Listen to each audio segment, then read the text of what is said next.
Hello friends, ഒത്തിരി സ്വപ്നങ്ങൾ സീരിയലിൻ്റെ ഇന്നത്തെ എപ്പിസോഡ് റിവ്യൂയിലേക്ക് എല്ലാ കൂട്ടുകാർക്കും സ്വാഗതം. അങ്ങനെ തന്നെ വിവേകും വർഷയും കൂടി പുറത്തു പോവാണ് കേട്ടോ. വർഷയാണെങ്കിലോ ഡ്യൂട്ടിക്ക് പോകാനായിട്ട് പുറത്തിറങ്ങണ സമയത്ത് വിവേക് വർഷയെ നോക്കിക്കൊണ്ടിരിക്കുന്നുണ്ട്. എടോ, ഞാനുണ്ട് തൻ്റെയോടൊപ്പം ടൗണിലേക്കെന്ന് പറയുന്നുണ്ട്. വിവേകിൻ്റെ കാർ എവിടെ? എൻ്റെ കാർ ഇവിടെ തന്നെ ഉണ്ട്, പക്ഷേ എനിക്ക് തന്നോടെ കൂടെ വരണം എന്നാണ് ആഗ്രഹം. ഞാൻ തൻ്റെ കൂടെ വരട്ടെ എന്ന് ചോദിക്കുന്നുണ്ട്.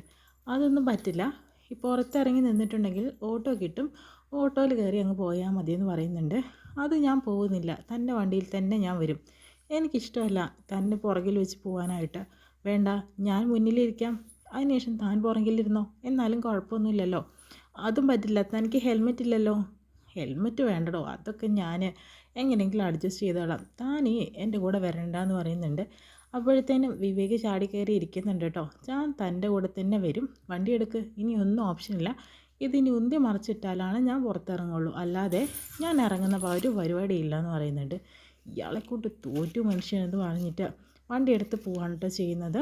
അതിനുശേഷം തന്നെ നമുക്ക് എവിടെയെങ്കിലും പോയിരുന്ന് കുറച്ചേരം സംസാരിച്ചാലോ? എന്നാൽ പിന്നെ ഒരു ഐസ്ക്രീം പാർലറിലേക്ക് പോവാം, എന്താ പറ്റുമോ? അത് പറ്റും, ഇവിടെ അടുത്ത് എൻ്റെ ഒരു ഫ്രണ്ട് നടത്തുന്ന ഒരു പാർലറുണ്ട്, അവിടേക്ക് പോയാലോ? അത് പറ്റും. ഞാൻ തൻ്റെ കൂടെ എങ്ങോട്ടാണ് വരട്ടെ, ഞാനൊന്ന് ആലോചിക്കട്ടെ. എടോ, താനിങ്ങനെയൊന്നും പറയണ്ട, കാരണം നമ്മുടെ കല്യാണം കഴിഞ്ഞാൽ താൻ എന്നോട് അവിടേക്ക് തന്നെ പോകണമെന്ന് ഉറപ്പായും പറയും. കല്യാണം തൻ്റെ ഈ ആഗ്രഹമൊന്നും നടക്കാനായിട്ട് പോകുന്നില്ല. പിന്നെ തനിക്കുള്ള പണി വരുന്നുണ്ട്, ഇതാ നോക്കെന്ന് പറയുന്നു. അങ്ങനെ കുറച്ച് പോലീസുകാർ അവിടെ നിൽക്കുന്നുണ്ട് കേട്ടോ. വിവേക് ഹെൽമെറ്റ് വെച്ചിട്ടില്ലല്ലോ, അത് കാരണം തന്നെ ഇന്ന് വിവേകിനായിട്ട് പണി കൊടുക്കാൻ തന്നെ വർഷം തീരുമാനിച്ചിരിക്കുകയാണ്. അതിനുശേഷം തന്നെ വിവേക് ചോദിക്കുന്നുണ്ട്, വണ്ടിയുടെ പേപ്പേഴ്സൊക്കെ റെഡിയാണല്ലോ? പേപ്പേഴ്സൊക്കെ റെഡിയാണ്, പക്ഷേ ഒരു കാര്യം മാത്രം റെഡിയല്ല. ആ സമയത്ത് അവിടുത്തെ ആ കോൺസ്റ്റബിൾ ചോദിക്കുന്നുണ്ട്, എവിടെ ഹെൽമെറ്റ് എവിടെയെന്ന് ചോദിക്കുന്നു. അത് പിന്നെ ഹെൽമെറ്റ് എടുക്കാൻ വേണ്ടി മറന്നുപോയെന്ന് പറയുന്നു. അത് വെറുതെ സർ, ഇയാൾ എന്നോട് വണ്ടിയിൽ കയറി വന്നതാണ് വഴിയിൽ നിന്ന്. എത്ര ഇറങ്ങാൻ പറഞ്ഞിട്ടും ഇയാൾ ഇറങ്ങുന്നില്ല. ഞാൻ ഇയാളോട് പറഞ്ഞതാ ഇറങ്ങാൻ പറഞ്ഞിട്ട് കേൾക്കുന്നില്ല എന്ന് പറയുന്നുണ്ട്. അയ്യോ സർ, ഇവൾ നുണ പറയുകയാണെന്ന് പറയുന്നു. നുണയൊന്നുമല്ല സർ, കുറേ നേരമായി ശല്യമാണെന്ന് പറയുന്നുണ്ട്. എന്നാൽ കുട്ടി അങ്ങോട്ട് പോയിക്കോ, ഇവനിട്ട പണി ഞങ്ങൾ കൊടുത്തോളാം. ഉപദ്രവിക്കൊന്നും ചെയ്യേണ്ട, ഒന്ന് ഭീഷണിപ്പെടുത്തി വിട്ടാൽ മതി, അത് ഞങ്ങൾ ഏറ്റെന്ന് പറയുന്നു. അങ്ങനെ വിവേകിനെ പിടിച്ച് നിർത്തുന്നു കേട്ടോ. ആ സമയത്ത് തന്നെ വർഷ ഒരു വീട്ടിലേക്ക്, അതൊരു ഒഴിഞ്ഞ വീടാണ്, അവിടേക്ക് തന്നെ അവിടെ ഒരു ആൾപ്പെരുമാറ്റമില്ലാത്ത പോലെയൊക്കെ നമുക്ക് തോന്നും. അങ്ങോട്ടെങ്കിലും എത്തിക്കുന്നുണ്ട്. അങ്ങോട്ട് എത്തിക്കുന്നതെന്ന് വെച്ചിട്ടുണ്ടെങ്കിൽ ഫുഡ് ഡെലിവറി ചെയ്യാനായിട്ട് എത്തിക്കുന്നു. പിന്നെ അതിനുശേഷം അവിടെ ഒരു പെൺകുട്ടി ഉണ്ട് കേട്ടോ. അവിടെ പെൺകുട്ടീനെ പിടിച്ച് നിർത്തിയിരിക്കുകയാണ്. അതിനുശേഷം തന്നെ അവിടെ കുറച്ച് പയ്യന്മാർ വന്നിട്ട് ആ ഫുഡ് മേടിച്ചോട്ട് പോകുന്നു. ആ സമയത്ത് എന്തോ ഒരു പന്തികേട് കാണുന്നുണ്ട് കേട്ടോ വർഷയ്ക്ക്. അതിനുശേഷം തന്നെ അയാൾ ഉള്ളിലേക്ക് പോയതിന് ശേഷം തന്നെ ആ കുട്ടിയാണെങ്കിലോ, ചേച്ചി എന്നെ ഒന്ന് രക്ഷിക്കണേന്ന് പറയുന്നുണ്ട്. തനിക്ക് എന്താടോ പറ്റിയത്? അപ്പോഴേക്കും അയാൾ വരുമ്പോൾ ആ കുട്ടി വാതിലടയ്ക്കുന്നു കേട്ടോ. എന്തോ ഒരു പ്രശ്നമുണ്ടല്ലോ. അപ്പോഴത്തേനും ആ ചെറുക്കന്മാർ പറയുന്നുണ്ട്, താൻ എന്താടോ ഇവിടെ നിൽക്കുന്നത്, ഫുഡ് ഡെലിവറി ചെയ്തില്ലേ, പെട്ടെന്ന് പോകാനായിട്ട് നോക്കുമെന്ന് പറയുന്നുണ്ട് കേട്ടോ. അപ്പോഴത്തേനും അവൾ പോകുന്നു. അതിനുശേഷം തന്നെ ഇതിപ്പോൾ ആ കുട്ടിയെ ആരോട് പിടിച്ചു വെച്ചിരിക്കുകയാണ്, എങ്ങനെയെങ്കിലും അവളെ രക്ഷിക്കണമെന്ന് ഒറ്റ വിചാരം മാത്രമേ ഉള്ളൂ കേട്ടോ വർഷയ്ക്ക്.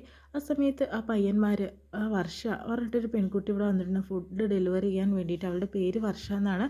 അവളാണ് ഇവിടെ ചുറ്റിപ്പറ്റി നിൽക്കുന്നുണ്ടായിരുന്നു. ഒരു പക്ഷേ അവൾ ഈ ന്യൂസ് പുറത്ത് വിടുമെന്ന് അറിയില്ല, കാരണം അവൾ കണ്ടിട്ടുണ്ടാവും എന്നൊക്കെ പറയുന്നുണ്ട് കേട്ടോ. നമുക്ക് എന്തായാലും ഇവിടുന്ന് രക്ഷപ്പെടണം എന്ന് പറയുന്നുണ്ട്. താൻ വേണമെങ്കിൽ രക്ഷപ്പെട്ടോ, പക്ഷേ ഇവളെ എനിക്ക് വേണമെന്ന രീതിയിൽ മറ്റൊരു പയ്യനും പറയുന്നുണ്ട്. ഇതൊന്നും നോക്കി നിന്നിട്ട് കാര്യമില്ല, പെട്ടെന്ന് രക്ഷപ്പെടുന്നതായിരിക്കും ഉത്തമം എന്ന രീതിയിലും. പിന്നെ വർഷയാണെങ്കിൽ അഞ്ജുവിനെ വിവരം അറിയിക്കുന്നുണ്ട്, എടോ നമ്മൾ ഒറ്റയ്ക്ക് കൈകാര്യം ചെയ്ത പ്രശ്നമാവും, കാരണം നമുക്ക് പോലീസിനെ വിളിച്ചാലോ? പോലീസിനെ വിളിച്ചിട്ട് കാര്യമുണ്ട് തോന്നുന്നില്ല, കാരണം അവരും സ്വാധീനത്തിൽ അവളെ അങ്ങോട്ട് കൊണ്ടുപോകല്ലേ ചെയ്യുള്ളൂ. പക്ഷേ നമ്മൾ ഈ ഗേൾസ് മാത്രം എന്ത് ചെയ്യാനാണെന്ന് പറയുന്നു.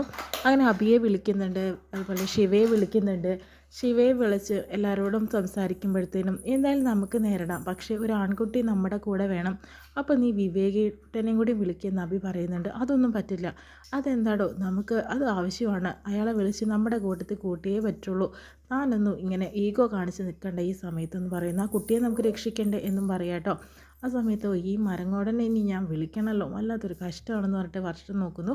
ആ സമയത്ത് തന്നെ ആ ഗുണ്ടകൾ പറയുന്നുണ്ട്, എത്രയും പെട്ടെന്ന് നമുക്ക് ഇവിടുന്ന് രക്ഷപ്പെടണം, ചിലപ്പോൾ അവൾ പോലീസ് ഇൻഫോം ചെയ്തിട്ടുണ്ടെങ്കിൽ നമുക്ക് ഇവിടുന്ന് രക്ഷപ്പെടാനൊന്നും സാധിക്കില്ല എന്നും പറയാട്ടോ ചെയ്യുന്നത്.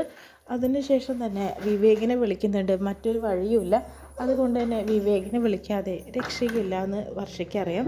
വിവേക് പറയുന്നുണ്ട്, സോറി പറയാനാണോ ഇത്രയും വൈകി വിളിക്കുന്നത്? എന്തായാലും സോറി പറഞ്ഞു എന്ന് പറയുന്നുണ്ട്. തന്നോട് ആരോടോ സോറി പറയുന്നത്? ഞാൻ അതിനു വേണ്ടിയല്ല വിളിച്ചത്, പിന്നെന്താടോ വേറൊരു കാര്യം പറയാനാണെന്ന് പറയുന്നുണ്ട് കേട്ടോ. അങ്ങനെ ഈ കാര്യങ്ങളെല്ലാം വിശദീകരിച്ച് പറയുന്നുണ്ട്. എന്നാൽ നമുക്ക് ആ കുട്ടിയെ രക്ഷപ്പെടുത്താമെന്നും വിവേക് പറയുന്നുണ്ട് കേട്ടോ. പക്ഷേ അത് വസുന്ധര ആൻറ്റിയെ കൂടി അറിയിക്കുന്നുണ്ട്. വസുന്ധര തന്നെ പോലീസിന് വിവരം അറിയിക്കണം. പിന്നെ വിവേക് പറയും പോലീസിലൊന്നും അറിയിക്കേണ്ട, അവൻ്റെ ചോരത്തിളപ്പ് കാരണം അങ്ങനെയൊക്കെ പറയുന്നതാണ്. പക്ഷേ ഇത് പോലീസിൽ അറിയിക്കണം, അതിനുശേഷം വേണം നിങ്ങൾ അങ്ങോട്ട് പോകാനെന്ന് പറയുന്നു കേട്ടോ. എന്തായാലും എല്ലാവരും എത്തിയല്ലോ, ഇനി ഞാൻ നോക്കിക്കോളാമേ. പിന്നെ വർഷയുടെ മേത്ത് ഒരു തരി മണ്ണ് പോലും വീഴാൻ ഞാൻ സമ്മതിക്കില്ല. വർഷയുടെ മേത്തോ? എന്താ അവൾക്ക് പറ്റിയത്? അല്ല, ഈ കുട്ടികളുടെ മേത്ത് എന്ന് പറയുന്നുണ്ട്. 4 പിള്ളേർ മാത്രമല്ലല്ലോ, ഇപ്പം 5 ആളില്ലേ, അവരുടെ ആരുടെ മേത്ത് മണ്ണ് പറ്റാൻ പാടില്ല എന്നും പറയുന്നുണ്ട്. അങ്ങനെ എല്ലാവരും വരുന്നുണ്ട് കേട്ടോ. നമുക്ക് എന്തായാലും MGK മീഡിയ ലൈവായിട്ട് തന്നെ ഓപ്പൺ ചെയ്യാം. അതിനുശേഷം തന്നെ നമ്മുടെ കാര്യങ്ങൾ നീക്കാം എന്ന് പറയുന്നു. അങ്ങനെ ആകുമ്പോൾ നമ്മൾ വിചാരിച്ച പോലെ നടക്കുള്ളൂ എന്ന് ശിവ പറയുന്നുണ്ട് കേട്ടോ. അതിനുശേഷം തന്നെ വർഷയോട് വിവേക് പറയുന്നുണ്ട്, ഞാനില്ലേ തൻ്റെ കൂടെ, തൻ്റെ മേത്ത് ഒരു മണ്ണ് ഞാൻ വീഴ്ത്തില്ല എന്നും പറയുന്നുണ്ട്. താൻ പോളോ എന്നും പറയുന്നുണ്ട് കേട്ടോ. ഇടയ്ക്ക് അവരുടെ തമ്മിൽ റൊമാൻറ്റിക്കും നടക്കുന്നുണ്ട്. അതിനുശേഷം തന്നെ മീഡിയ ഓണാക്കിയതിന് ശേഷം തന്നെ ആ ഒരു കുട്ടിയെ രക്ഷിക്കാനായിട്ട് അതുപോലെ ഇവരെല്ലാവരും കൂടി ഒത്തൊരുമിച്ച് തന്നെ പോകാനായിട്ട് നോക്കുക കേട്ടോ. ഇത്രയും കാണിച്ചുകൊണ്ടാണ് ഇന്നത്തെ എപ്പിസോഡ് വിശേഷം കഴിയുന്നത്.